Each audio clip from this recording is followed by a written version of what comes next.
સ્વમિત્રો જય સોમનાથ. ઓમ નમઃ શિવાય. પ્રિય મિત્રો, તમારો દિવસ શુભ રહે, મંગલમય રહે, શુભકામના.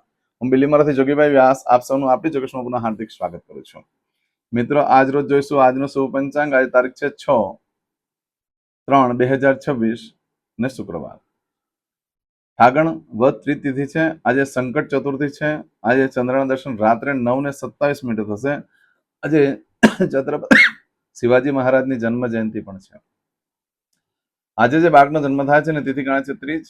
આ ત્રીજ તિથિ આજે સાંજે 5:54 પૂર્ણ થઈ જાય છે અને ત્યાર પછી જે બાળકનો જન્મ થાય એની ચોથ તિથિ ગણાશે. આજે જે બાળકનો જન્મ થાય છે નક્ષત્ર ગણાય છે હસ્ત. હસ્ત નક્ષત્ર આજે સવારે 9:30 પૂર્ણ થઈ જાય અને ત્યાર પછી જે બાળકનો જન્મ થાય એનું ચિત્ર નક્ષત્ર ગણાશે. આજે જે બાળકનો જન્મ થાય છે એનો યોગ ગણાય છે ગંડ. ગંડ યોગ આજે સવારે 7:06 પૂર્ણ થઈ જાય અને ત્યાર પછી જે બાળકનો જન્મ થાય એનો વૃદ્ધિ યોગ ગણાશે. આજે જે બાળકનો જન્મ થાય છે એનું કરણ ગણાય છે વિષ્ટિ. આ વિષ્ટિકરણ આજે સાંજે 5:54 પૂર્ણ થઈ જાય છે. ત્યાર પછી જે બાળકનો જન્મ થાય એનું બહુકરણ ગણાશે. આ બહુકરણ આજે સવારે આજે જે બાળકનો જન્મ થાય છે એની રાશિ ગણાય છે કન્યા. આ કન્યા રાશિની અંદર અક્ષર આવે છે પઠણ. કન્યા રાશિનો સ્વામી બુધ ગણાય છે. પરંતુ મિત્રો, આજે કન્યા રાશિ જે છે રાત્રે 10:19 પૂર્ણ થઈ જાય છે. ધ્યાનમાં રાખજો, રાશિ બદલાય છે. આજે રાત્રે 10:19 પછી જે બાળકનો જન્મ થાય એની રાશિ તુલા ગણાશે. તુલા રાશિ અંદર અક્ષર આવે છે ર ને તો તુલા રાશિનો સ્વામી શુક્ર ગણાય છે. આ તુલા રાશિ આજે રાત્રે 10:19 થી શરૂ થઈ 9 તારીખે સવારે 9:30 સુધી રહેશે. આજે રાશિ તિથિ નક્ષત્ર યોગ કરણમાં જેનો જન્મ હોય એની યોગ્ય પ્રમાણે પૂજા વિધિ કરી લો, જીવન સરળ બની જશે. આજે જે કે મારા સબસ્ક્રાઇબ મિત્ર મારા ઘર પરિવારમાંથી કોઈ પણ સદસ્યની વર્ષગાંઠ છે યા મેરેજ એનિવર્સરી છે, બધાને મારી ઘણી ઘણી શુભકામના. તમારા જીવનમાં ખૂબ પ્રગતિને થાય. ભગવાન શંકર તમારી બધી મનોકામના પૂર્ણ કરી સોમનાથ દાદાને પ્રાર્થના કરું છું. આજે સવારમાં ઉઠી આજનું સુકન કરી લો. આખું વર્ષ તમારું સુંદર રીતે વ્યતીત થશે. આજે મારા ઘરના સદસ્ય યા મારા સબસ્ક્રાઇબ મિત્રમાંથી કોઈ પણ વ્યક્તિ આજે ઇન્ટરવ્યુ આપવા જઈ રહ્યા છે, કોઈ નોકરી ધંધો ચાલુ કરવા જઈ રહ્યા છે, કોઈ રમત ગમતમાં ભાગ લેવા જઈ રહ્યા છે, આજે કોઈ યાત્રા પ્રવાસ માટે જઈ રહ્યું છે, આજે કોઈ વિદેશમાં જઈ રહ્યું છે, આજે કોઈનું ઓપરેશન હોય, કોઈની ડિલિવરી હોય, કોઈની સગાઈ હોય, કોઈની છઠ્ઠીની પૂજા હોય, આવા કોઈ પણ કાર્ય તમે કરવા જઈ રહ્યા હોય તો કાર્યમાં તમને દિવ્ય સફળતા પ્રાપ્ત થાય હું સોમનાથ દાદાને પ્રાર્થના કરું છું. મિત્રો, આજના દિવસે સવારમાં ઉઠી સૌથી પહેલા આજનું સુકન કરી લેજો અને પછી ઘરેથી નીકળો તો સારી સફળતા પ્રાપ્ત કરી શકશો. આજના દિવસે કોઈ પણ કાર્ય કરવા માટે નીકળો છો તો સૌથી પહેલા ઘરે દેવસ્થાનમાં વંદન કરો, ભગવાનને પગે લાગો, ભગવાનને કહેવાનું મારા કાર્યમાં મારી સાથે રહેજો. આજે મોટી બહેનને, મમ્મીને, માતાને વંદન કરીને જવું જોઈએ. આજના દિવસે નાના બાળકોને ખાટી મીઠી વસ્તુ ખવડાવવાથી લક્ષ્મીદેવી પ્રસન્ન થાય છે. આજે પત્નીને બહાર ફરવા લઈ જવું, સારું સારું ખવડાવવાથી લક્ષ્મીદેવી પ્રસન્ન થાય છે. આજે મિત્રને લઈ જઈ શકો છો, બહેનને લઈ જઈ શકો છો બહાર ફરવા માટે, તો એનાથી પણ લક્ષ્મીદેવી પ્રસન્ન થાય છે. આજના દિવસે કોઈ પણ કાર્ય કરવા માંગો છો તેના માટે એક ચોક્કસ શુભ સમય છે, આપણે જોઈ લઈએ. આજે સવારે 6 થી 10:30 વાગ્યા સુધીનો સમય શુભ રહેશે. બપોરે 12 થી બપોરે 1:30 સુધીનો સમય શુભ રહેશે. સાંજે 4:30 થી સાંજે 6 વાગ્યા સુધીનો સમય શુભ રહેશે. રાત્રે 9 થી રાત્રે 10:30 વાગ્યા સુધીનો સમય શુભ રહેશે. રાત્રે 12 થી આવતીકાલે મળસ્કે 4:30 સુધીનો સમય પણ શુભ રહેશે. આ સમયગાળા દરમિયાન તમે કોઈ પણ કાર્ય કરો છો તે કાર્યમાં દિવ્ય સફળતા પ્રાપ્ત થઈ શકે છે. પરંતુ મિત્રો, આજના દિવસે એમ તો અશુભ છે, કોઈ પણ કાર્ય કરવા માટે યોગ્ય દિવસ નથી. માટે બને ત્યાં સુધી કોઈ કાર્ય કરશો નહીં. જો તમારે કાર્ય કરવું જ હોય તો આજનું આપણું શુકન જોઈ લો. જોગી એસ્ટ્રો ચેનલ પર જઈને પ્લેલિસ્ટમાં જવું, પ્લેલિસ્ટમાં વારના શુકન લખેલું છે એમાં જવું અને તે પ્રમાણે શુકન કરી લો તો તમારા કાર્યમાં સારી સિદ્ધિ પ્રાપ્ત થઈ શકે છે. માટે આજનો દિવસ અશુભ છે કોઈ પણ કાર્ય કરવા માટે.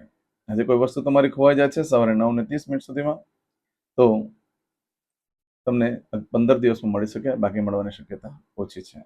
આજના દિવસે સવારે 9:30 થી લઈ આવતીકાલે સવારે 11:06 સુધીમાં જો તમારી કોઈ વસ્તુ ચોરાઈ જાય, ખોવાઈ જાય તો એ પણ 11 દિવસમાં મળવાની શક્યતા છે, બાકી શક્યતા ઓછી છે.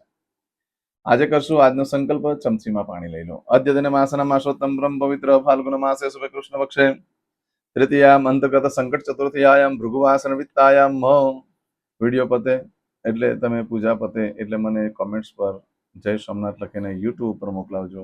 ભગવાનને પ્રાર્થના કરીશ તમારા કાર્યમાં સિદ્ધિ થાય. હવે દરેક જણા પોતાનું સાચું નામ બોલી દો. તમારું ગોત્ર ખબર હોય તો ગોત્ર બોલી દેવાનું.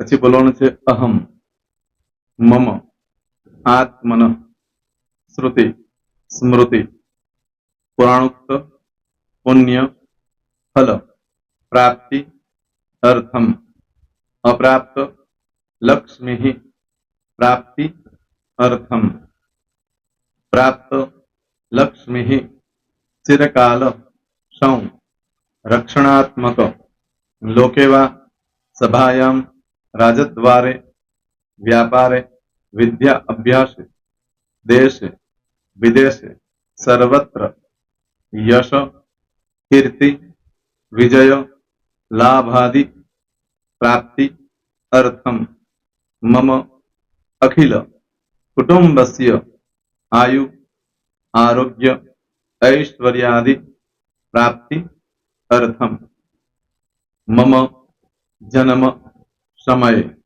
तथा च विप्र, वृंदानां, जन्म, समय, जन्म, कुंडली, मध्ये, स्थित, ग्रहः, गोचर, ग्रहः, महादशा, अंतर्दशा, प्रत्यंतर्दशा, तथा च योग, युति, दृष्टि, मध्ये, शुभ फल, प्राप्ति, अर्थम, भय, रोग, शत्रु, बाधा, दोष, मारण, तारण, मंत्र, तंत्र, अरिष्ट, दोष, पीड़ा, निवृत्ति, अर्थम, भूत, प्रेत, पिशाचादि द्वारा रचित अरिष्ट, दोष, निवृत्ति, अर्थम, मम, सकल,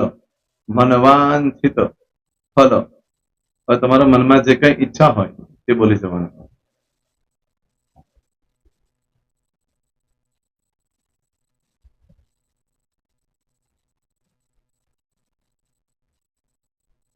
બોલવાનું અનુસારતઃ સકલ મનવાંછિત ફલ પ્રાપ્તિ અર્થમ. હવે જે બરકતની પૂજા વાળા છે એ લોકો તો આ બધું બોલવાનું જ હોય છે, એ લોકો માટે કોઈ સ્પેશિયલ નથી. પણ જે લોકોએ હવે જે કહું છું તે લોકોએ જ બોલવાનું, જેના લગ્ન થઈ ગયા હોય એ લોકોએ બોલવાનું છે. મમ દાંપત્ય જીવન મધ્યે સુખાકારી પ્રાપ્તિ અર્થમ પુત્ર પૌત્રાદિ સંતતિ પ્રાપ્તિ અર્થમ. આ સંતાન પ્રાપ્તિ વાળા માટે પણ આવી જાય છે એમાં. દીર્ઘ આયુ આરોગ્ય ઐશ્વર્યાદિ પ્રાપ્તિ અર્થમ. તથા ચ, હવે જેના લગ્ન નથી થયા તે લોકોએ બોલવાનું. મમ જટટી વિવાહ યોગ પ્રાપ્તિ અર્થમ વિવાહ પશ્ચાત દાંપત્ય જીવન મધ્યે સુખાકારી પ્રાપ્તિ અર્થમ. હવે જે લોકોને સંતાન પ્રાપ્તિ નથી, જે લોકોને સંતાન પ્રાપ્તિ છે કરવી છે એ લોકોએ બોલવાનું. મમ દાંપત્ય જીવન મધ્યે સુખાકારી પ્રાપ્તિ અર્થમ તથા ચ દીર્ઘ આયુ આરોગ્ય ऐश्वर्यादि समन्वित संतति सुख प्राप्ति अर्थम.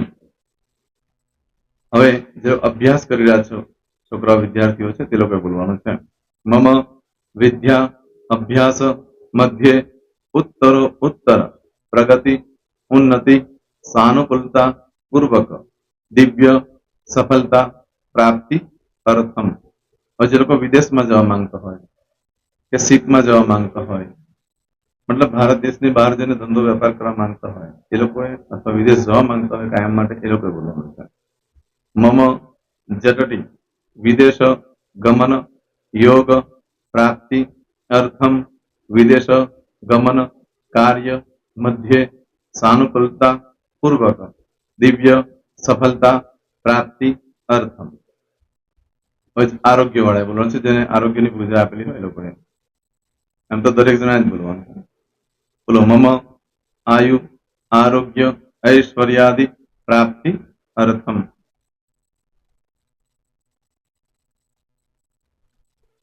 હવે દરેક જણા બોલવાનું. सकल मनवांछित फल प्राप्ति अर्थम अद्य दिने